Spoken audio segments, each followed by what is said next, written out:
I'm Sara. I'm 31 years old, and I used to think the phrase, you marry the family, not just the person, was just something old people said at weddings. Something quaint and traditional that didn't really apply to modern relationships, where couples built their own lives independently. I was spectacularly wrong. Before I dive into how wrong I was, do me a favor. If you're watching this, hit that like button, drop a comment letting me know where you're tuning in from, and don't forget to subscribe with notifications on. You're going to want to see how this story unfolds. My name is Sarah Bennett Callahan. I'm a high school English teacher in Phoenix, Arizona, and I've been married to my husband Daniel for 3 years. We live in a modest house in Tempe, one of those 1970s ranch-style homes with a pool we never use and a yard full of rocks because grass doesn't survive Arizona summers. Daniel is a civil engineer for the city, designing water management systems, important work in a desert city that keeps growing despite having no business doing so. We met 5 years ago at a friend's barbecue. He was funny and kind and had this way of listening when you talked that made you feel like you were the only person in the room. He was close to his family, which I found endearing at first. He called his mother every Sunday, without fail. He remembered his younger brother's birthday. He showed up for family dinners even when he was exhausted from work. I thought it showed character, loyalty, the kind of family values I'd grown up with in my own household in Minnesota. What I didn't realize was that there's a difference between being close to your family and being enmeshed with them, between loving your mother and being her emotional husband. Daniel's mother is Catherine Callahan. She's 56, a former elementary school teacher who retired early when her husband Robert died of cancer 7 years ago. She lives alone in a large house in Scottsdale, the house where Daniel grew up, filled with photos of him at every age and memorabilia from his childhood accomplishments. She's elegant and put together in that careful way that takes money and time. Her hair is always styled, her nails always manicured, her clothes always perfectly coordinated. When Daniel first introduced us, she was warm and welcoming. She hugged me, told me I was beautiful, said she could see why Daniel was so taken with me. She asked about my family, my work, my interests. She seemed genuinely interested in getting to know me. I liked her immediately. The red flags started so subtly, I almost didn't notice them. It was little things at first. The way she'd call Daniel multiple times a day, sometimes for important things, but often just to chat about nothing in particular. The way she'd text him photos of their family vacations, their inside jokes, memories from his childhood. The way she'd plan family dinners and expect us to be there without asking if we had other plans. "Mom's having dinner Sunday," Daniel would say, not as a question, but as a statement of fact. "We were supposed to go hiking with Mark and Julie," I'd remind him. "Can we reschedule?" "Mom's really looking forward to seeing us." And we'd reschedule, because disappointing Catherine wasn't something Daniel seemed capable of doing. After we got engaged, Catherine threw herself into wedding planning with an enthusiasm that felt excessive even for a mother of the groom. She had opinions about everything: the venue, the flowers, my dress, the guest list. When I chose a photographer she didn't like, she accidentally double-booked with someone else, and we had to scramble to sort it out. "She just wants to help," Daniel said when I expressed frustration. "She's excited. She's been waiting for this day, her whole life." "It's my wedding day too," I pointed out. "Doesn't what I want matter?" "Of course it does. But she's my mom. She raised me by herself after Dad died. This is important to her." That phrase, "she raised me by herself," became Daniel's go-to defense for all of Catherine's behavior, as if being a widow gave her carte blanche to override every boundary, every decision, every preference I had. The wedding itself was beautiful. I'll give Catherine that. She did have excellent taste. But looking back at the photos now, I can see what I missed at the time. In almost every picture where Daniel and I are together, Catherine is hovering nearby. In the family photos, she's positioned between us.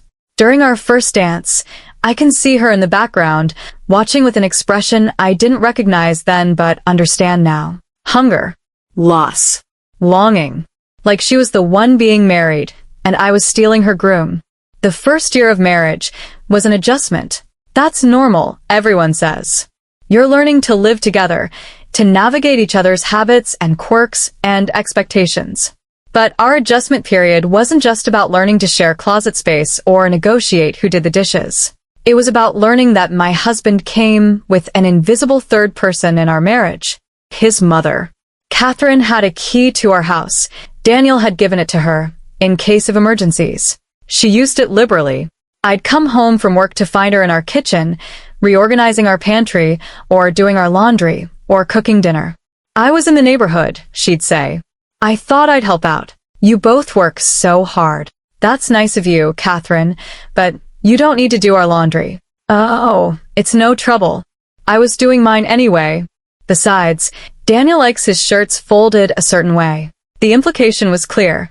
I wasn't doing it right. I wasn't taking care of her son the way she would. Sunday dinners became mandatory. Catherine would cook elaborate meals and set the table for 3, always with Daniel's favorite foods, his childhood comfort meals. She'd serve him first, asking if he wanted more before his plate was even half empty. She'd touch his arm when she talked, lean in close when he spoke, laugh at his jokes with an intensity that felt disproportionate. And I'd sit there, across the table, feeling like an interloper at an intimate dinner between a couple. Don't you think your mom is a little much? I asked Daniel one night after a particularly intense Sunday dinner where Catherine had literally fed him a bite of dessert she wanted him to try. What do you mean? The way she is with you.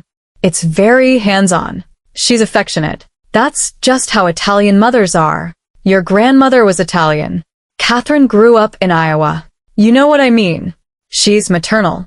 She shows love through taking care of people. I understand that. But Daniel, she fed you. With a fork. Like you're a child. She wanted me to taste the tiramisu she'd made a new way. It's not a big deal. It feels like a big deal to me. Why? Because my mother loves me? Because she wants to spend time with us? The us in that sentence was doing a lot of work. Because Catherine didn't want to spend time with us. She wanted to spend time with Daniel. I was just the obstacle she had to tolerate. But I couldn't say that without sounding paranoid or jealous or crazy. So I stayed quiet, smiled through Sunday dinners, accepted that my laundry would occasionally be reorganized by my mother-in-law, tried to be the good daughter-in-law that Daniel wanted me to be. The breaking point came 3 nights ago. I was supposed to be at a professional development workshop after school, a required training for new curriculum implementation. It was scheduled to go until 7. Daniel knew this. We talked about it that morning. I'll grab dinner on the way home, I'd said. Don't wait for me. No problem. I'll probably just make a sandwich or something. Except the workshop ended early. Budget cuts meant they'd condense 2 sessions into 1, and we were done by 5:30. I texted Daniel to let him know I was heading home. No response. Which wasn't unusual. He sometimes got caught up in work and didn't check his phone. I stopped at the grocery store, picked up ingredients to make his favorite pasta dish as a surprise. Drove home feeling good about the unexpected extra time together. That's when I pulled into our driveway and saw Catherine's car parked in front of our house. My first thought was that something was wrong. An emergency. Why else would she be there on a Wednesday evening? I grabbed my grocery bags and headed inside, calling out as I opened the door. Daniel? Catherine? Is everything okay? No answer. But I could hear music. Something soft and classical playing from the dining room. And I could smell candles, that expensive vanilla scent Catherine loved. I walked toward the dining room, and that's when I saw it. The table was set for 2. White tablecloth I didn't recognize, probably Catherine's. Our good china that we only used for special occasions. Wine glasses. Candles. A full spread of food that was clearly homemade and elaborate. And sitting at one end of the table was Daniel. At the other end, Catherine. They were mid-conversation, laughing about something. Daniel had a glass of wine in his hand. Catherine was wearing a dress. Not her usual casual clothes, but an actual dress. She'd done her hair, put on makeup. It looked like a date. I stood in the doorway with my grocery bags, staring at this scene, trying to make it make sense. Daniel saw me first. His face registered surprise, then something that might have been guilt. Sarah, you're home early. The workshop ended early. I set down the grocery bags carefully, like if I moved too fast something would shatter. What's going on? Mom stopped by with dinner, Daniel said, like this explained everything. She made osobuco. I remembered it's Wednesday, Catherine added, standing up. Her smile was warm, but there was something else underneath it. Triumph, maybe. Daniel always loved osobuco on Wednesdays when he was growing up. I thought I'd surprise him by setting up a romantic dinner in our dining room.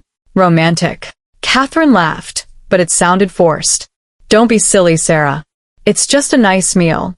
I wanted it to be special. Special for what? What's the occasion? Daniel and Catherine exchanged a look I couldn't read. No occasion, Daniel said. Mom just wanted to do something nice. Why are you being weird about this? I looked at the table again. The candles, the wine, the music. My husband and his mother, dressed up, having an intimate dinner while I was supposedly going to be gone all evening. This doesn't feel weird to you? I asked quietly. What feels weird is you interrogating us for having dinner together. Daniel's voice had an edge I didn't hear often. She's my mother, Sarah. She wanted to cook for me. That's not a crime. I'm not saying it's a crime. I'm saying it's strange. The candles, the setup, the timing. The timing of what? I thought you'd be gone. Mom thought she'd keep me company. There's nothing strange about that. There wouldn't be, except you're treating this like a date. You're dressed nice. She's dressed nice. You set the table like it's an anniversary dinner. Catherine's expression hardened. I'm going to go. I clearly came at a bad time. No, Mom, don't. Daniel stood up. Sarah's just had a long day. She didn't mean. I meant exactly what I said. I kept my voice level even though my hands were shaking. Catherine, why did you plan this dinner for tonight specifically? On a night when you knew I'd be gone. I didn't know you'd be gone. I just happened to make osobuco and thought Daniel might enjoy it. You just happened to make an elaborate Italian dish that takes hours to prepare? You just happened to bring our good china and candles and music? You just happened to get dressed up for a casual weeknight dinner drop-off. Sarah. Daniel's voice was sharp now. That's enough. Is it? Because from where I'm standing, this looks like your mother planned a romantic evening with you. And you went along with it without thinking there was anything wrong with that. Catherine grabbed her purse. Her face flushed. I don't have to listen to this. I'm not going to be accused of whatever it is you're accusing me of in my own son's house. It's not your son's house. It's our house. Mine and Daniel's. Well, clearly I'm not welcome here anymore. Catherine looked at Daniel with tears in her eyes. I'm sorry, sweetheart. I was just trying to do something nice for you. She left. The door closed behind her with a decisive click. Daniel and I stood in the dining room, surrounded by the remnants of their interrupted dinner, and the silence between us was deafening. You owe her an apology, he said finally. I owe her an apology? Daniel, your mother set up a romantic dinner for the two of you in our house while I was supposed to be gone. How is that not completely inappropriate? It wasn't romantic. It was just a nice dinner. You're reading things into it that aren't there. Am I? Then why did she get dressed up? Why the candles and music? Why specifically plan it for tonight? Because she's lonely. Because Dad's been gone for 7 years and she's alone in that big house and sometimes she wants to feel special. She wanted to have a nice dinner with her son. That's it. If that's all it was, why wasn't I invited? Why didn't she plan this for a night when I'd be home too? Daniel ran his hands through his hair, frustrated. Because you make everything weird. Because you can't just let her love me without turning it into some kind of competition. I'm not the one competing, Daniel. Can't you see that? Your mother is competing with me for your attention, your affection, your time. And you're so blind to it because you've been her emotional replacement for your father for so long that you think this is normal. That's bullshit. Is it? When was the last time we had a romantic dinner? Just the two of us. When was the last time you got dressed up for me, lit candles, made something special? He didn't answer. But your mother does it, and you think it's perfectly normal. You don't see anything wrong with her treating you like a husband instead of a son. You're being ridiculous. And cruel. My mother just lost her husband 7 years ago. 7 years, Daniel. 7 years. At some point, grief becomes an excuse for inappropriate behavior. Get out. I stared at him. What? Get out. Go stay somewhere else tonight. I don't want to look at you right now. You're kicking me out of our house because I pointed out that your mother's behavior is inappropriate? I'm asking you to leave because you just accused my mother of having romantic feelings for me, which is disgusting and unfair. And I need you to go before I say something I'll regret. I grabbed my purse and my phone, walked out to my car, drove to my friend Lisa's house 3 miles away. And as I drove, I kept replaying that scene in my mind. The candles, the music, Catherine's dress, the intimate way they'd been sitting together, talking, laughing. The way Daniel had defended her, without even considering that maybe, just maybe, I had a point.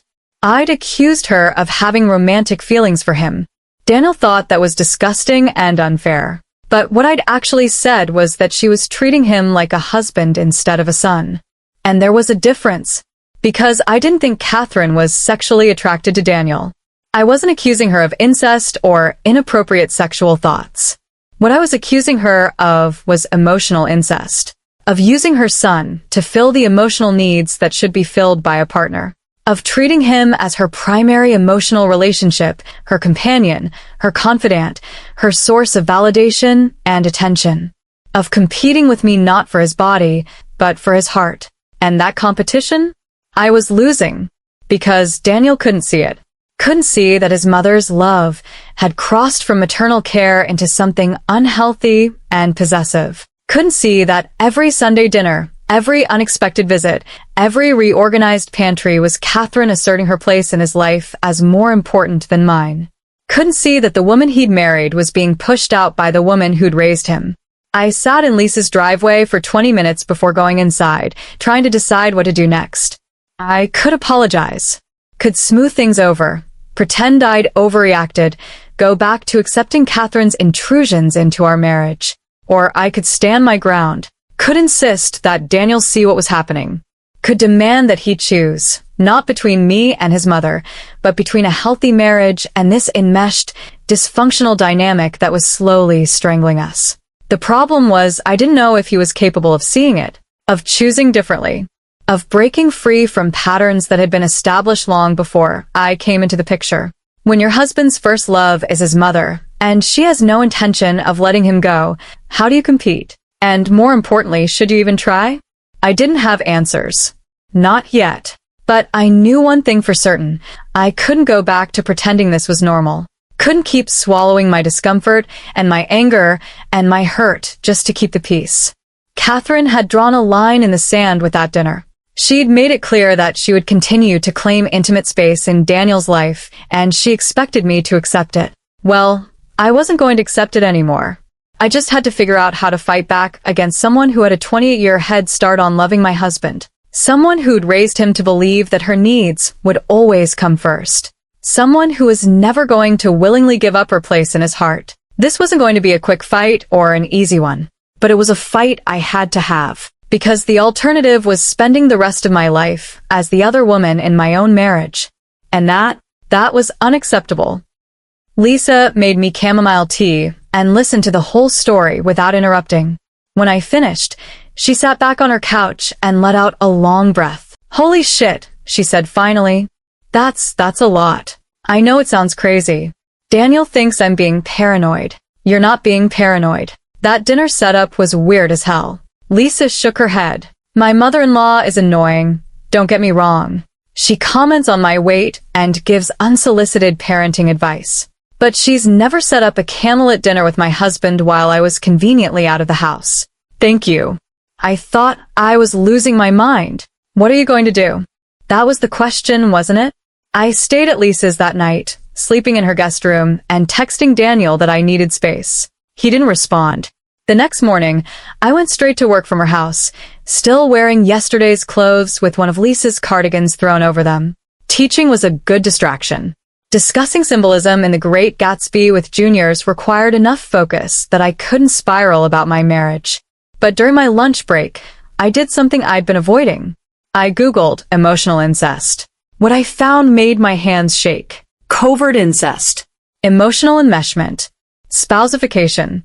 Different terms for the same thing, when a parent uses a child to meet emotional needs that should be met by an adult partner. When boundaries between parent and child become blurred in ways that aren't sexual, but are still inappropriate. I read article after article, each one describing my marriage with uncomfortable accuracy. The parent may rely on the child for emotional support typically provided by a spouse.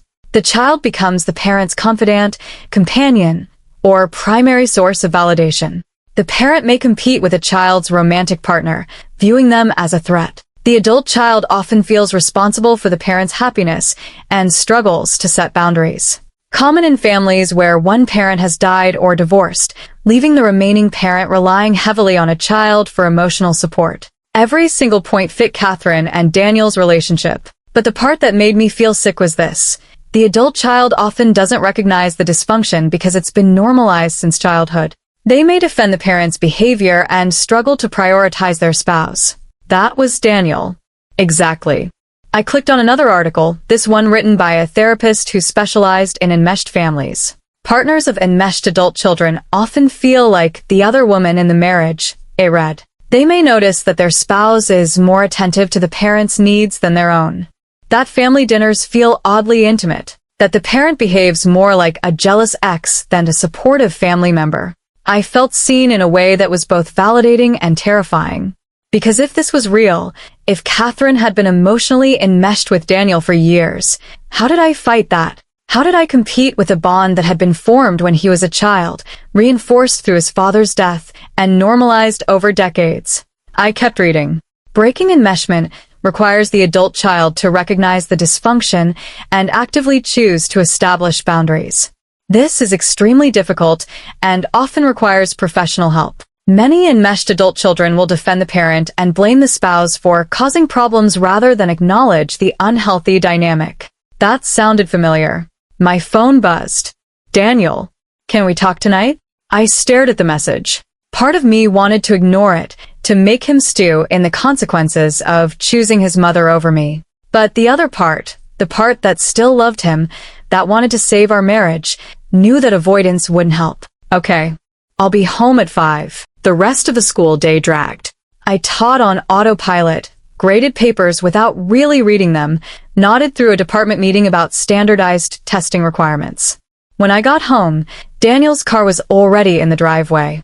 My heart rate picked up as I walked inside. He was sitting at the kitchen table, looking exhausted, like he hadn't slept either. Hi, I said, setting down my bag. Eat. He gestured to the other chair. Can we talk?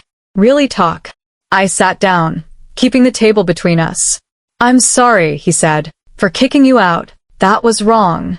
I was angry and defensive, and I shouldn't have made you leave. Thank you for apologizing. But Sarah, I need you to understand something. My mom isn't competing with you.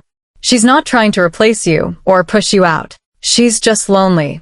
I took a breath. This was it, the moment where I either backed down or pushed forward. Daniel, I spent my lunch break today researching something called emotional enmeshment. Do you know what that is?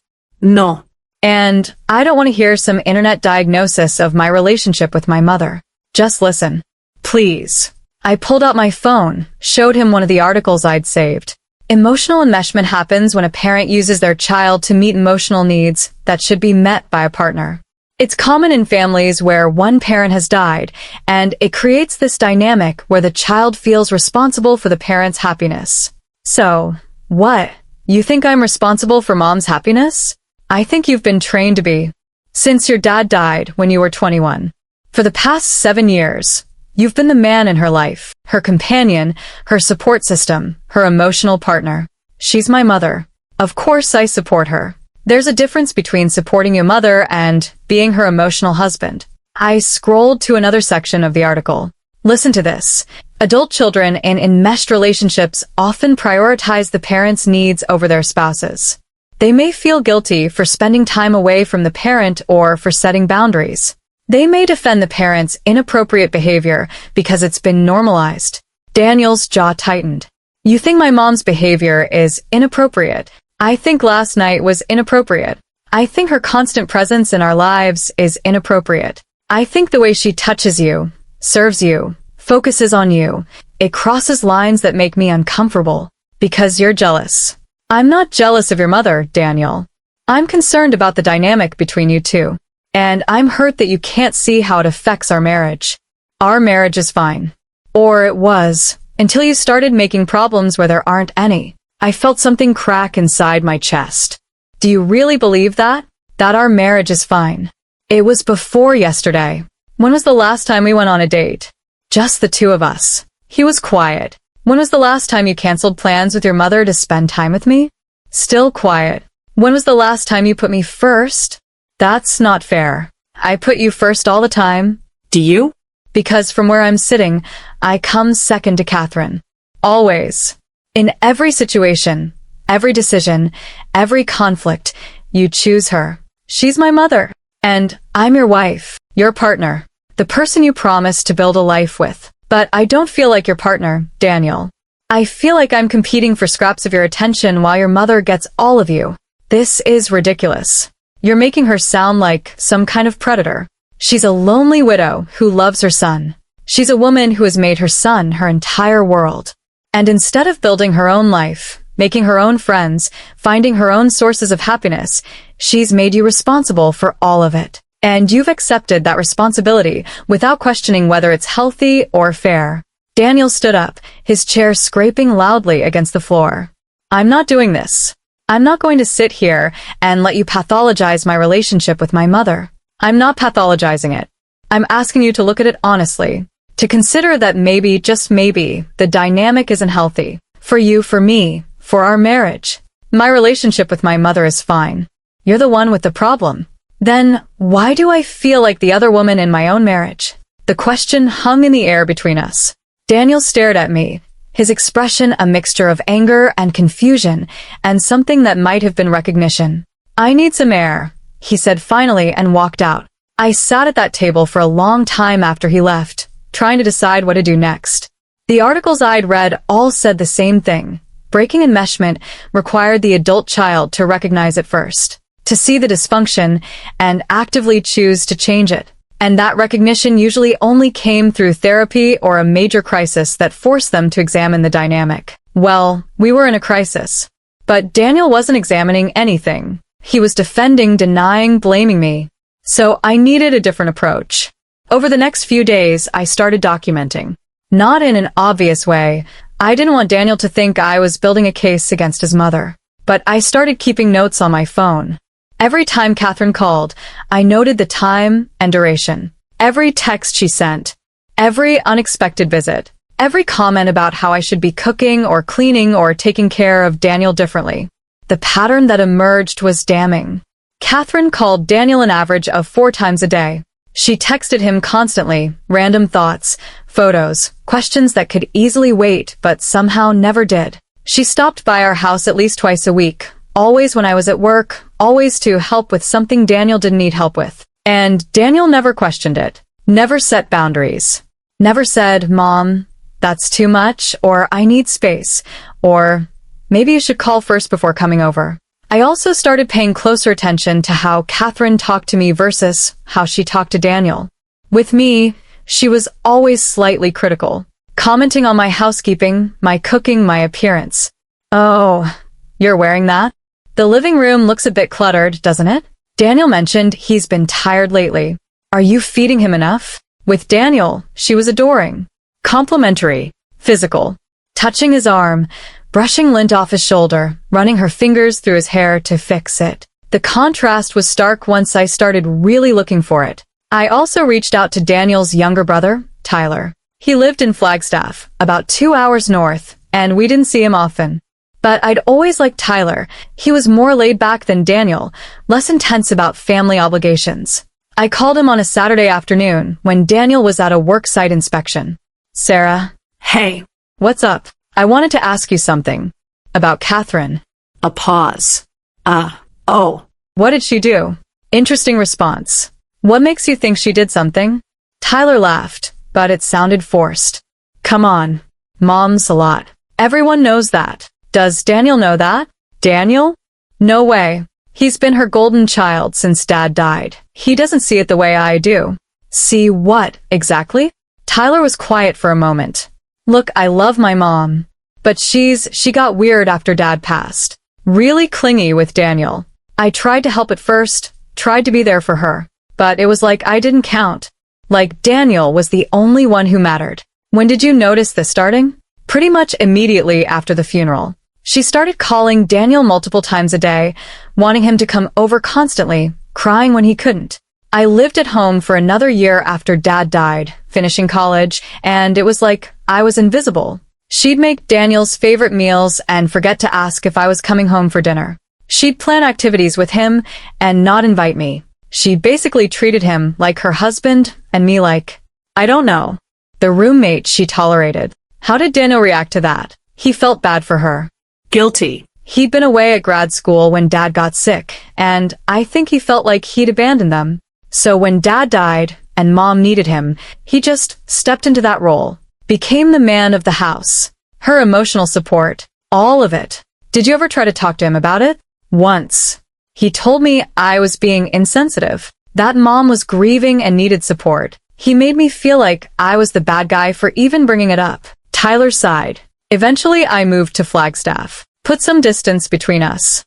It's easier to deal with her in small doses. Does she treat you differently than Daniel? Oh yeah.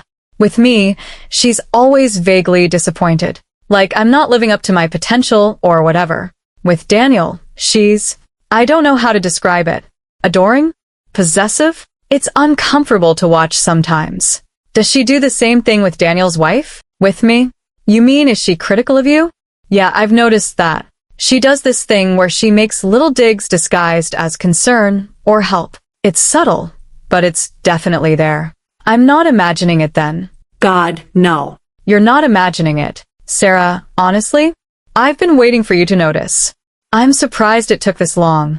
I think I noticed earlier than I admitted to myself. I just didn't want to believe it. Yeah, well, welcome to the Catherine Callahan experience. She's exhausting. We talked for another half hour. Tyler confirmed so many of my observations. The excessive calls, the inappropriate comments, the way Catherine positioned herself as the most important woman in Daniel's life. The thing is, Tyler said, Daniel doesn't see it as a problem. He genuinely thinks this is normal. And Mom has never given him any reason to question it. How do I make him see it? I don't know if you can. I've tried. It didn't work. He just gets defensive and shuts down. After we hung up, I felt both validated and hopeless. At least I knew I wasn't crazy. But I also knew that if Tyler, Daniel's own brother, couldn't make him see the problem, what chance did I have? That night, I tried a different approach. I talked to Tyler today. I said over dinner. He mentioned some interesting things about Catherine's behavior after your dad died. Daniel's fork paused halfway to his mouth. What did he say? That she got very focused on you. That she treated you differently than she treated him. Tyler's always been jealous of my relationship with Mom. Or maybe he just saw it more clearly, because he wasn't the center of it. What's your point, Sarah? My point is that your brother noticed the same things I'm noticing. The excessive attention, the way she positions you as her primary relationship. It's not just me being paranoid or jealous. So, you two are ganging up on my mother now? We're not ganging up on anyone. We're observing patterns that concern us. Daniel put down his fork. My mother lost her husband. She needed support. I gave it to her. That doesn't make our relationship weird or inappropriate. But 7 years later, she's still treating you like her husband instead of her son. She still calls you multiple times a day. She still shows up unannounced. She still expects you to prioritize her over everything else, including me, because I'm all she has. That's not true, and it's not healthy. She has friends. She has Tyler. She has her own life, or she could, if she wasn't so focused on you. What do you want me to do? Abandon her? Tell her she can't call me or visit. Make her feel even more alone than she already does. I want you to set boundaries. Normal, healthy boundaries that say, I love you, but I have a wife and a life that come first. I want you to recognize that her needs don't automatically supersede mine. They don't they? Be honest, Daniel. If your mother called right now and said she needed you, would you stay here with me or go to her? He didn't answer immediately, which was answer enough. That's what I thought. She's my mother. If she needs me, I'm your wife, and I need you. I need you to see what's happening. I need you to choose us over her. Just once. I need you to put our marriage first. I do put our marriage first. Then prove it. Go to therapy with me. Talk to someone who can help us navigate this. We don't need therapy. We need you to stop making problems. I'm not making problems, Daniel. I'm naming them. There's a difference. We didn't resolve anything that night. We went to bed in tense silence, lying on opposite sides of the mattress like strangers. But I wasn't giving up, because I'd learned something important from my research and my conversation with Tyler. Catherine had spent 7 years building this dynamic. 7 years training Daniel to prioritize her needs, to feel responsible for her happiness, to view any attempt at boundaries as abandonment. I couldn't undo that in a week, maybe not even in a month, but I could start creating cracks in the foundation. Could start showing Daniel, gently but persistently, that there was another way, a healthier way. And if he couldn't see it, if he chose Catherine over our marriage, then at least I'd know I tried. That I fought for us instead of quietly accepting a secondary role in my own relationship. The war wasn't over. It was just beginning. And this time, I was fighting with knowledge, strategy, and the determination of someone who refused to lose herself for someone else's mother. Catherine might have had a 28-year head start, but I had something she didn't. The right to be Daniel's primary relationship. The right to demand that my husband act like a husband instead of a son playing house with his mother. And I was going to claim that right one boundary at a time, whether Catherine liked it or not. The breaking point came 2 weeks later, and it started with something small. A birthday party. My birthday, specifically. I was turning 32, and I'd planned a quiet dinner with Daniel and a few close friends. Nothing fancy, just dinner at our favorite Italian place followed by drinks at a local wine bar. I'd send out invitations 3 weeks in advance. Catherine wasn't invited. Not because I was being petty, but because I wanted one evening, just one. That was about me and my relationships, not about managing Daniel's relationship with his mother. I didn't tell Daniel she wasn't invited. I just didn't mention the party to her. And honestly, I didn't think it would be an issue. It was my birthday. My friends. Why would his mother automatically be included? The morning of my birthday, I woke up to find Daniel in the kitchen making pancakes, my favorite breakfast. He smiled when I walked in, and for a moment, everything felt normal. Good even. Happy birthday, beautiful, he said, kissing me. I took the day off. Thought we could spend it together before your party tonight. My heart swelled. This was the Daniel I'd married. Thoughtful, present, choosing me. That's perfect. Thank you. We spent the day doing normal couple things. Browsing a bookstore, having lunch at a cafe, walking around Tempe Town Lake. It felt like old times, before Catherine's presence had become so overwhelming. At around 4, we headed home to get ready for dinner. That's when Daniel's phone rang. Catherine. I watched his face change as he answered. Saw the guilt creep in before she'd even said anything. Hey, Mom. Yeah, it's Sarah's birthday. Dinner at Giovanni's at 7. Oh. Long pause. You didn't know? I thought. I assumed Sarah had mentioned it. He looked at me. I shook my head. I hadn't mentioned it because I hadn't invited her. Well, I'm sure it's fine if you want to come. Let me just check with Sarah. He lowered the phone. Mom wants to come to your birthday dinner. She's upset that she wasn't invited. Daniel, it's a small dinner. Just us and our friends. She's family. I know. But it's my birthday, and I wanted it to be small and casual. So, you deliberately didn't invite my mother to your birthday? I didn't invite a lot of people. It's not about her specifically. She's going to think it is. She's already hurt. I felt that familiar pressure building. The expectation that I would accommodate, that I would put Catherine's feelings above my own preferences, that I would be the bigger person. Tell her she's welcome to come, I said finally. But Daniel, this is what I'm talking about. I can't make any plans without her feelings being a factor. Can you see that? He didn't respond. Just lifted the phone back to his ear. Mom? Yeah, of course you can come. 7 o'clock at Giovanni's. When he hung up, I said quietly, you didn't even ask if I was okay with it. You just told her yes. What was I supposed to do? Uninvite her? Tell her she can't come to her daughter-in-law's birthday dinner? I'm not your mother's daughter-in-law in any meaningful sense. I'm the woman who married you. And sometimes, that means I get to have events that are just for me. This is exactly what I'm talking about. You're making her feel excluded. I'm trying to have boundaries. There's a difference. We got ready in tense silence. I put on the dress I'd bought specifically for this evening, a deep blue wrap dress that made me feel confident and beautiful. Did my makeup carefully. tried to recapture the good feeling from earlier in the day. At Giovanni's, our friends were already there. Lisa and her husband Tom, my colleague Rachel and her girlfriend Morgan, Daniel's work friend Kevin. The table had been set for 6. Catherine arrived 15 minutes after us, dressed in a cream pantsuit that probably cost more than my dress and shoes combined. She was carrying a large gift bag. "Sarah, happy birthday, sweetheart." She kissed my cheek, her perfume overwhelming. I'm so glad Daniel thought to include me. The implication was clear. I hadn't thought to include her. Daniel had. "Happy birthday, honey," Lisa said, shooting me a look that said we're talking about this later.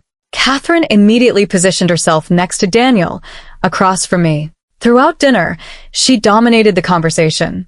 Told stories about Daniel as a child that I'd heard a dozen times. Made comments about when Daniel and I, that should have been about when Robert and I, his father, her late husband. When Daniel and I remodeled the kitchen. When Daniel and I went to Italy. Daniel and I have always loved this restaurant. It was subtle, but my friends noticed. I could see it in their expressions. The way Rachel's eyebrows went up. The way Kevin looked uncomfortable. When the server brought out the birthday dessert, Catherine made a production of it. I told them to put extra candles. "Make a wish, sweetheart." I made a wish. I wish Catherine would disappear. Then I blew out the candles while everyone sang. Catherine sang the loudest, her hand on Daniel's shoulder the entire time. After dinner, when we were supposed to go to the wine bar, Catherine announced she was coming too. "Mom, you don't have to," Daniel said. "I know you're not really a wine person." Nonsense. It's Sarah's birthday. Of course I'm coming. At the wine bar, she ordered a glass of Chardonnay she barely touched and positioned herself right between Daniel and me at the high-top table. My friends tried to engage me in conversation, but Catherine kept interrupting. "Sarah, Daniel mentioned you've been stressed lately. Are you taking care of yourself?" I've been, Catherine. "Because you look tired." "Doesn't she look tired?" This to Daniel. "Mom, I'm just concerned. You work so hard, and I worry that you're not taking time for self-care. When I was your age, I made sure to schedule regular spa days." Lisa jumped in. "Sarah takes great care of herself. She just had a long week at work." Catherine smiled. "Of course. I'm just mothering. I can't help it. It's in my nature to worry about the people Daniel loves." The way she said it, the people Daniel loves, not my family or even just Sarah, made it clear I was ancillary to her relationship with her son. Around 10, I'd had enough. "I'm going to head home," I announced. "Thank you all for coming." "I'll come with you," Daniel said immediately. No, stay. "Have another drink with Kevin." "I'm just tired. It's your birthday. I'm not letting you go home alone." Catherine's face fell. "Oh, but I was hoping we could all." "It's fine, Catherine. Thank you for coming." I grabbed my purse and jacket. "Daniel, seriously, stay. I'll see you at home." I left before he could argue. Lisa followed me outside. "That was intense," she said. "She crashed my birthday party." She didn't just crash it. She dominated it. She made it about her and Daniel. "I know. And he let her." "Sarah, did you see how many times he touched her hand or let her interrupt you? It was like you were the third wheel at your own birthday dinner." "I saw." Lisa hooked me. "What are you going to do?" "I don't know. But something has to change." When I got home, I did something I'd been avoiding. I called a therapist who specialized in family systems and enmeshment. I'd found her website weeks ago, but hadn't made the call. Now I did. Her name was Dr. Rebecca Hartman, and miraculously, she had a cancellation the next day. I booked it. Daniel came home around midnight, clearly having had more drinks after I left. "Why did you leave?" he asked, sitting heavily on the bed. "Because I was tired of being a guest at my own birthday party." "You're being dramatic." "Am I?" "Your mother spent the entire evening making it about her relationship with you. She sat between us. She interrupted my conversations. She made comments about how I looked tired and need to take better care of myself. She was just being concerned. She was being controlling. And you enabled it." "I enabled it?" How? "By inviting her in the first place when I clearly hadn't. By letting her sit between us. By not once asking her to maybe let me have a conversation with my own friends without interrupting." Daniel rubbed his face. "I don't know what you want from me. I want you to see it. That's all." Just see what she's doing. She's not doing anything except loving me. And you can't handle that. I can handle you loving your mother. What I can't handle is your mother treating you like her husband, and you not seeing anything wrong with that. We're going in circles. We are. Because you won't listen. I took a breath. I made an appointment with a therapist tomorrow. I'm going alone, but I'm hoping you'll eventually come with me. I'm not going to therapy to talk about my mother. Then maybe we need to talk about our marriage instead. Because Daniel, we're not okay. We haven't been okay for a while. He was quiet for a long moment. Then he said, "Do you want a divorce?" The question hung in the air. "I don't know," I said honestly. "I know I can't keep living like this. Something has to change. What if I can't change? What if I can't be what you want? Then I guess we'll have to make some hard decisions." We slept in the same bed that night, but we might as well have been in different states. My session with Dr. Hartman the next day was transformative. I told her everything, the candlelit dinner, the constant calls, the birthday party. I showed her the documentation I'd been keeping. She listened without judgment, taking notes occasionally. When I finished, she said, "What you're describing is a classic case of emotional enmeshment. Your mother-in-law has made your husband her primary emotional relationship, and he's been conditioned to accept that as normal. Can it be fixed? It can. But it requires your husband to recognize the problem and actively work to establish boundaries. The question is he willing to do that? I don't think he sees it as a problem. That's common. Adult children in enmeshed relationships often defend the dynamic because acknowledging it would mean confronting years of dysfunction. It's easier to blame the spouse. So what do? You set your own boundaries. You stop participating in the dynamic. And you give your husband a choice. Work on this with you, or face the consequences of choosing his mother over his marriage. That feels like an ultimatum. It is. But sometimes ultimatums are necessary when someone refuses to acknowledge a problem. We spent the rest of the session discussing what healthy boundaries would look like. Dr. Hartman gave me specific language to use with both Daniel and Catherine. Tools for staying calm when Catherine pushed back. Strategies for helping Daniel see the pattern without making him defensive. Armed with this new knowledge, I went home and wrote down my boundaries. Catherine needs to call before coming to our house. No more dropping by unannounced. We will see Catherine for Sunday dinner twice a month, not every week. Daniel's phone calls with Catherine should be limited to once a day, and not during our time together. Catherine is not invited to every social event or gathering we have. Some things are just for us and our friends. I will not tolerate criticism of my housekeeping, cooking, appearance, or any other aspect of my life. If Catherine makes these comments, I will address them directly. When Daniel got home from work, I showed him the list. "Are you serious?" he asked after reading it. "Completely serious. These are non-negotiable boundaries. You're trying to cut my mother out of my life. I'm trying to create a healthy distance. There's a difference. She's going to be devastated. Maybe. But Daniel, I'm devastated. Right now. Living in a marriage where I constantly feel second to your mother. These boundaries are necessary for our relationship to survive. And if I don't agree to them?" I looked at him. This man I loved. This man who couldn't see that his mother's love had become toxic. "Then I guess we'll find out if you're married to me or to her. That's not fair. None of this is fair. But it's where we are." He left the room without responding. I heard him on the phone a few minutes later, his voice low and urgent. Calling Catherine, no doubt.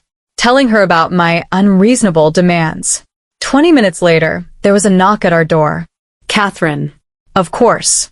I answered it, unsurprised. Sarah. "We need to talk." She pushed past me into the house without waiting for an invitation, violating my first boundary before I'd even officially said it. "Daniel told me about your list." She held up her phone, presumably showing the text he'd sent her. "And I think you, and I need to clear the air." "Okay.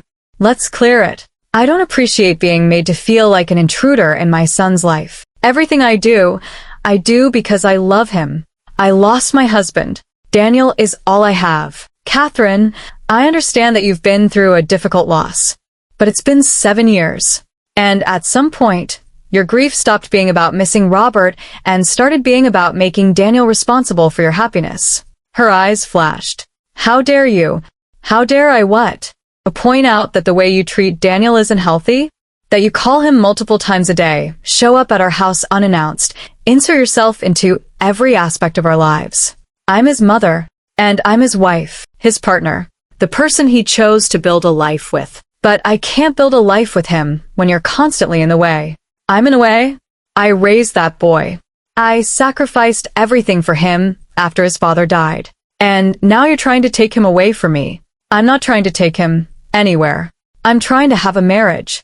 A real one, where my husband's primary relationship is with me, not with you. That's selfish. Is it? Or is it selfish for you to expect your son to be your emotional husband? To compete with his wife for his attention? To set up romantic dinners for the two of you while I'm conveniently out of the house? Catherine's face went red. That dinner was not romantic. How dare you twist something innocent into something sordid? Then explain the candles. The music. The fact that you planned it for a night when you knew I'd be gone. I wanted to do something special for my son. Is that a crime? It is when it crosses boundaries. When it makes me, his actual wife, feel like the other woman. You're being ridiculous.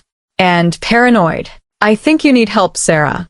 Professional help. I have help. I saw a therapist yesterday. She confirmed what I already knew. Your relationship with Daniel is enmeshed and unhealthy. And unless something changes, it's going to destroy my marriage. Catherine's expression turned cold. If your marriage ends, it won't be because of me. It'll be because you're not woman enough to handle a man who loves his mother. The words landed like a slap. Get out, I said quietly. Excuse me? Get out of my house. Now. This is my son's house. This is my house. Mine and Daniel's. And I'm asking you to leave. Daniel. Catherine called out. Daniel, come here. He appeared from the bedroom, looking miserable. Mom, maybe you should. Your wife just asked me to leave. After accusing me of terrible things. After trying to keep you away from me. Are you going to let her do this? Daniel looked between us. I could see the conflict on his face, the lifelong conditioning to protect his mother warring with the knowledge that I was right. Mom, he said finally, maybe we should talk about this another time. When everyone's calmer. So you're taking her side. I'm not taking anyone's side. I just think we all need some space right now. Catherine's eyes filled with tears. After everything I've done for you. After all the sacrifices I made.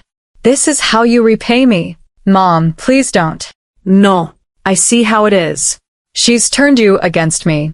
My own son. She grabbed her purse. Fine. I'll leave. But don't come crying to me when this marriage falls apart and you realize you threw away the one person who's always been there for you. She left, slamming the door behind her. Daniel and I stood in the silence that followed. Are you happy now? He asked, his voice rough. No. I'm not happy, but I'm also not wrong. She's my mother. I know. And I'm your wife. And you're going to have to choose which relationship you prioritize. That's not fair. Life isn't fair, Daniel. But this is where we are. Your mother just said that when our marriage falls apart, not if, when you'll realize she was right. Do you hear what that means? She's rooting for us to fail. She wants me gone. He didn't respond. I'm setting those boundaries. I continued. With or without your support, Catherine will not have unlimited access to this house, to our lives, to you. If you can't respect that, then we have bigger problems than I thought. And if I can't do it, if I can't cut her out, I'm not asking you to cut her out. I'm asking you to put her in an appropriate place in your life. As your mother, not your primary relationship. As family, not your entire world. I don't know if I can do that. And there it was. The truth I'd been avoiding. Daniel didn't know if he could choose me over Catherine, which meant, effectively, he was choosing her. I walked into our bedroom and started packing a bag. What are you doing? Daniel followed me. Giving you space to figure out what you want. I'm going to stay at Lisa's for a few days. Sarah, I need you to really think about this, Daniel. About what kind of marriage you want. Because the one we have right now, it's killing me. And I can't keep fighting for last place in your life. I finished packing and walked to the door. Turned back to look at him. I love you, but I love myself more. And I'm not going to spend the rest of my life being the other woman in my own marriage. I left him standing in our bedroom, looking lost and broken. And I drove to Lisa's, my hands shaking on the steering wheel, my chest tight with grief and rage and relief all tangled together. Because I'd finally done it. I'd set the boundary. I'd forced the choice. Now I just had to see if Daniel was brave enough to choose differently than he'd been programmed to choose his entire adult life. And if he wasn't, then at least I'd know. And I could stop fighting a battle I was never meant to win. The crisis point had arrived. And whatever happened next would determine whether my marriage survived, or whether Catherine's hold on her son was stronger than his vows to me. I spent 5 days at Lisa's house. 5 days of sleeping in her guest room, teaching my classes on autopilot and waiting for Daniel to call. He didn't. Not for 3 days. Catherine called me, though. 6 times on the first day. I didn't answer. She left voicemails that started apologetic and escalated to angry. Sarah, I'm sorry if I was harsh. Can we talk? You're destroying my relationship with my son. Daniel is miserable. I hope you're happy. Answer your phone. We need to resolve this like adults. Fine. If this is how you want it, I'll respect your wishes.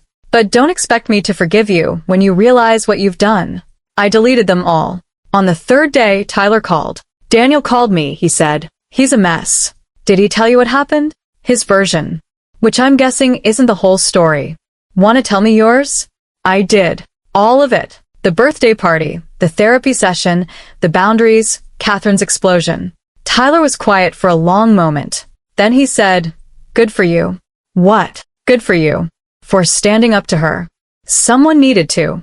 Daniel doesn't see it that way. Daniel's been drowning in that relationship his whole adult life. He doesn't know what healthy looks like. Tyler paused. Look, I love my brother. But he's been Mom's emotional support animal since Dad died, and it's fucked him up. He needs to hear this from someone other than you. Will you talk to him? I already did. Told him he needed to wake up and see what Mom's been doing. He didn't want to hear it. What did he say? That I've always been jealous of his relationship with Mom. That I don't understand because I wasn't there for her the way he was. Tyler laughed bitterly. Same shit he's been saying for 7 years. I'm sorry. Don't be. This isn't your fault. Sarah, you did the right thing. Standing up to her, setting boundaries. That's what a healthy person does. Daniel just needs to figure out if he wants to be healthy or if he wants to keep being Mom's emotional husband. After we hung up, I felt marginally better. At least someone in Daniel's family saw the truth. On the 4th day, Daniel finally called. Can we talk? In person. We met at a coffee shop halfway between Lisa's house and ours. Neutral territory. He looked terrible. Unshaven. Dark circles under his eyes. Rumpled clothes. Like he hadn't been sleeping or eating properly. Part of me wanted to comfort him. The other part stayed firm. How are you? He asked when we sat down. I'm okay. You? Not great. He stared into his coffee. I've been thinking a lot. About what you said. About Mom. And I talked to Tyler. He said some things that made me uncomfortable. What kind of things? About how Mom treated him differently after Dad died. About how she focused all her attention on me and made him feel invisible. I always thought he was exaggerating, but Daniel ran his hand through his hair. I called my aunt, Dad's sister. Asked her about it. I waited. She said she'd been worried about Mom's relationship with me for years. That she tried to talk to Mom about it a few times, but Mom wouldn't listen. She said Mom was parentifying me, treating me like a partner instead of a son. What did you say to that? I got defensive at first. But then Aunt Melissa said something that stuck with me. She said, "Your father died, not your mother. She's still alive, still capable of building her own life. But she chose to make you her life instead. And that's not fair to you or to Sarah." His voice cracked on my name. "I've been so angry with you," he continued, "for making me see this. For forcing me to question everything I thought was normal. But Sarah, I think you might be right." Something in my chest loosened. I made an appointment with Dr. Hartman, your therapist. I want to understand this. I want to figure out how to fix it. Daniel. I reached across the table and took his hand. That's a huge step. I'm scared, he admitted. What if I can't do it? What if I can't change? What if you can? We sat there for a long moment, hands linked across the table. There's something else, Daniel said. I need to tell you what happened after you left. Okay. Mom came over. The next day, she let herself in with her key and found me in the bedroom. She was really upset, crying, asking why I was letting you destroy our relationship. What did you say? At first, I tried to calm her down, told her it would be okay, that we'd figure it out. But then she said something that made me really hear what you'd been saying. What did she say? She said, "You're choosing her over me. After everything I've done for you, after all the years I've been there when no one else was, you're choosing her." Daniel looked at me. And I realized, She sees it as a choice. you or her. Not as me having a wife and a mother, but as me having to choose one over the other. What did you tell her? I told her I loved her, that I always would, but that Sarah is my wife, and my marriage has to come first. And she lost it. Started screaming that you'd brainwashed me, that I was abandoning her, that I'd regret this. I'm sorry you had to deal with that. I took her key to our house. I stared at him.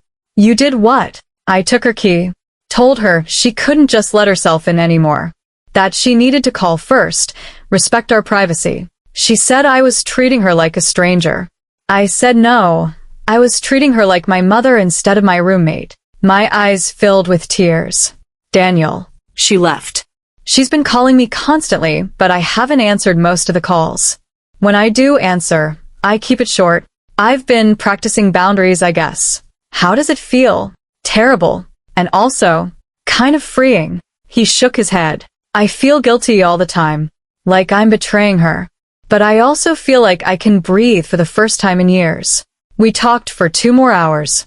About therapy, about boundaries, about what our marriage could look like if we both committed to making it healthy. I can't promise it'll be easy, Daniel said.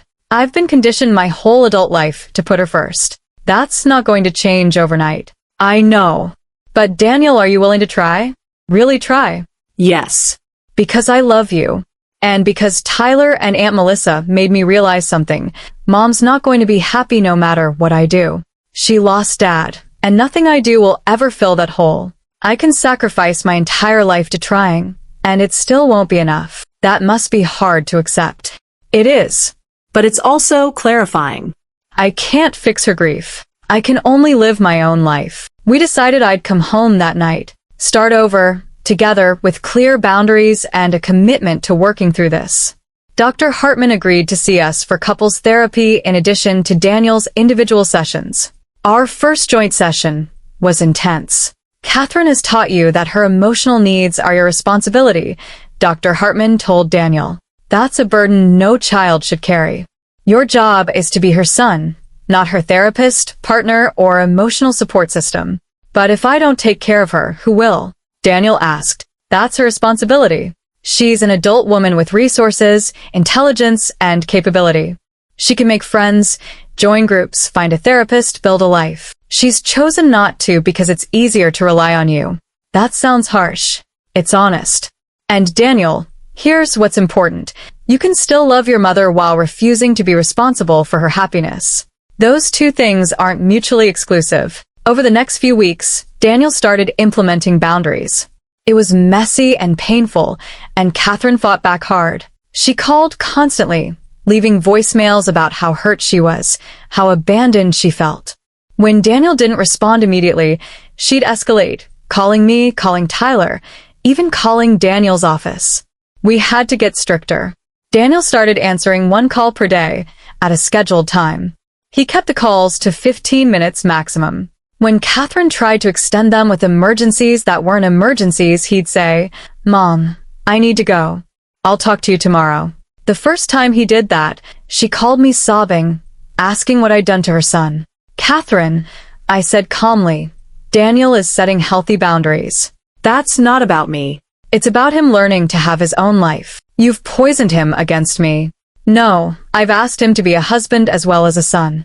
There's room for both." She hung up on me. Sunday dinners became twice monthly instead of weekly.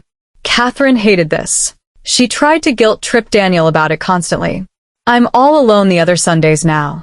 Mom, you have friends. You have activities you could do. You're choosing to be alone. I want to spend time with my family." "And you will, but not every single week." Sarah and I need time for our own lives too. The breakthrough came about 6 weeks into therapy. Daniel and I were having dinner at home. Just us, no Catherine. When his phone rang, it was her. For the third time that day, outside their scheduled call. Daniel looked at the phone, then at me, then back at the phone. And he silenced it. "I'm having dinner with my wife," he said to the silent phone. "That's more important." I almost cried. After dinner, he called her back. "Mom, I saw you called. What's going on?" I could hear her voice through the phone, high and distressed. Something about needing him to come over right now, an emergency with her car. "Is the car drivable?" Daniel asked calmly. More talking. "Okay, so it's not an actual emergency. It's something that can wait until tomorrow. I'll come by after work and look at it." Catherine's voice rose, upset. "Mom, I love you, but I'm not coming over tonight. I'm spending the evening with Sarah. I'll help you tomorrow." He hung up while she was still talking. Then he turned off his phone entirely. "How do you feel?" I asked. "Guilty as hell. And also proud of myself." He smiled weakly. "Is that weird?" "Not at all. You're learning that her wants aren't emergencies. That's huge." The real test came when Catherine tried to show up unannounced one Saturday morning. We were having coffee on our patio when we heard her car pull up. Daniel looked at me. "I've got this." He met her at the front door. I stayed on the patio, but could hear everything. "Mom, you can't just show up. We talked about this. I was in the neighborhood. I thought I'd stop by. You need to call first." That's the boundary we set. That's ridiculous. I'm your mother. I shouldn't have to make an appointment to see my own son. You're not making an appointment. You're respecting that this is Sarah's and my home, and we deserve privacy. Privacy from your own mother? Yes. Privacy from everyone who isn't Sarah. She's my partner. She lives here. You don't. I can't believe you're treating me like this. I'm treating you like an adult who's capable of calling before visiting. Mom, if you can't respect this boundary, I'm going to have to take more drastic steps. Like what? Like limiting our contact even more. I don't want to do that. I love you. But I won't let you bulldoze our boundaries just because you don't like them. Catherine left in tears. But she'd gotten the message. After that, things slowly got better. Catherine still pushed sometimes, still tried to guilt trip or manipulate, but Daniel got better at recognizing it and shutting it down. He also started building his own life separate from her. Started going to a gym with coworkers. Joined a recreational basketball league. Made plans with friends that didn't include Catherine or me. "I think I forgot how to have my own identity," he told me one night. "I was dad's son, then mom's support system, then your husband. But I don't think I ever figured out who I am just as Daniel. So, who are you?" I'm still figuring that out, but I like the process. 3 months into our new normal, Catherine called me. Not Daniel, me. "Sarah? Can we talk?" We met at a Starbucks. She looked smaller somehow. More tired. The imperious elegance had faded into something more human.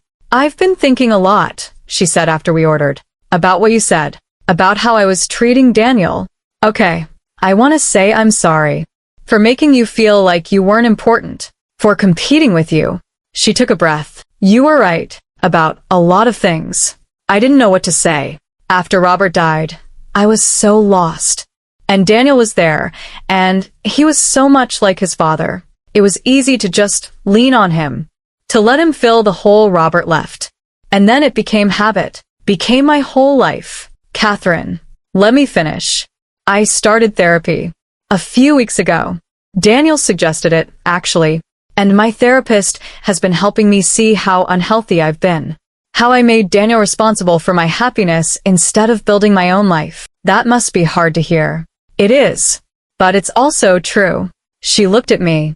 I joined a book club and a watercolor painting class. I'm trying to make friends who aren't just Daniel's friends or people I knew when Robert was alive. That's great, Catherine. Really, I'm not going to pretend I'm not still lonely sometimes, or that I don't miss having Daniel's constant attention. But I'm learning that it's okay to be lonely sometimes, that it's not his job to fix that for me. We talked for another hour. It wasn't warm or fuzzy. We weren't going to be best friends. But it was honest. Real. The beginning of something that might eventually resemble a healthy relationship. When I got home, I told Daniel about the conversation. She's really trying, I said. I can see it. She called me last week, apologized for how she'd been, said she was working on herself. He pulled me close. I didn't think she'd ever be able to see it. To admit it, people can change when they want it badly enough. Thank you, Daniel said into my hair. For what? For not giving up on us. For forcing me to see what I couldn't see on my own. For being strong enough to set boundaries when I wasn't. We did it together. No. You did it first. I just finally caught up. 6 months after our crisis point, Daniel and I had our first holiday without Catherine. We went to Sedona for Thanksgiving, just the two of us. Hiked red rock trails, ate at little cafes, stayed in a bed and breakfast with a view of the mountains. Catherine called on Thanksgiving morning. We were on a trail when Daniel's phone rang. He answered. Mom. Happy Thanksgiving. I could hear her voice, but not the words. We're in Sedona. Sarah and I wanted a quiet Thanksgiving together this year. More talking. I know. We'll see you next week for our Sunday dinner. She said something else. Mom, I need to go. We're about to start a hike. I love you. Talk to you later. He hung up and turned off his phone. How was that? I asked. Surprisingly okay. She was disappointed, but not dramatic about it. Said she understood. He smiled. A year ago, she would have cried for an hour and made me feel guilty enough to drive home. Progress. Yeah, progress.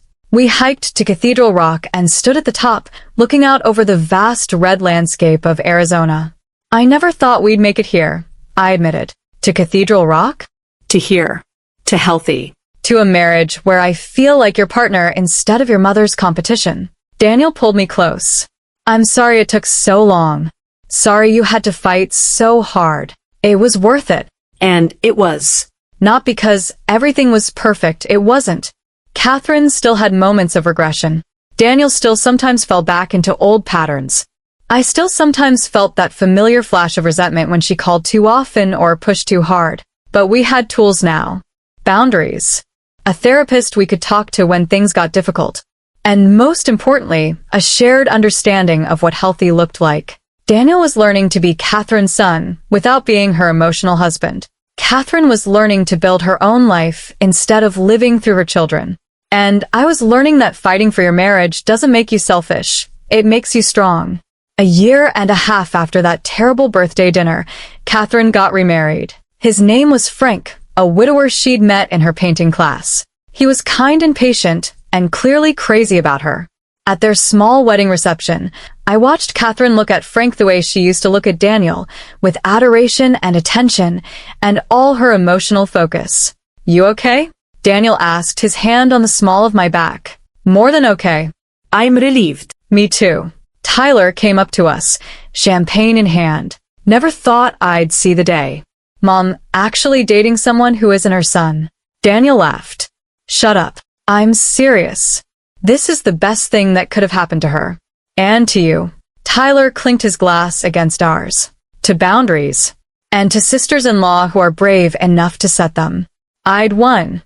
Not by destroying Catherine or forcing Daniel to choose, but by refusing to accept dysfunction as normal. By setting boundaries and holding firm until the whole system had to change. The victory wasn't dramatic. It was quiet, persistent, patient. It was therapy sessions and difficult conversations and small wins that accumulated over time. It was Daniel learning to say no to his mother. Catherine learning to say yes to her own life. Me learning that standing up for yourself isn't selfish. It's necessary. And in the end, everyone was better for it. Catherine had a partner who could meet her emotional needs. Daniel had a healthier relationship with his mother and a stronger marriage with me. And I had a husband who finally understood that loving his mother and prioritizing his wife weren't mutually exclusive. If you're out there watching this and you're dealing with a partner who's enmeshed with a parent, I want you to know something. You're not crazy. You're not imagining it. And you're not wrong to want your partner to choose you. But also know this. Change is possible. Not easy. Not quick. But possible. It requires your partner to see the problem. To get help. To actively work on establishing boundaries. And it requires you to be strong enough to hold those boundaries even when it's hard. Even when they backslide. even when the parent cries or guilts or manipulates. You can't change your partner, but you can refuse to participate in dysfunction. You can set your own boundaries and let the consequences unfold naturally. And sometimes, not always, but sometimes, that's enough to start a transformation. For me, it was. For us, it was. Catherine isn't my friend. She probably never will be. But she's learning to be a mother-in-law instead of a rival. She's learning that her son's love isn't a finite resource that she has to compete for. And I'm learning to extend grace to someone who hurt me deeply, but who's genuinely trying to change. That's my victory. Not perfect, not pretty, but real. And real is enough. Thank you for listening to my story. If it resonated with you, drop a comment and let me know where you're watching from. And don't forget to subscribe if you want more stories about surviving family dysfunction, setting boundaries, and refusing to lose yourself in someone else's dysfunction. You're stronger than the person trying to push you out of your own relationship. Remember that, always.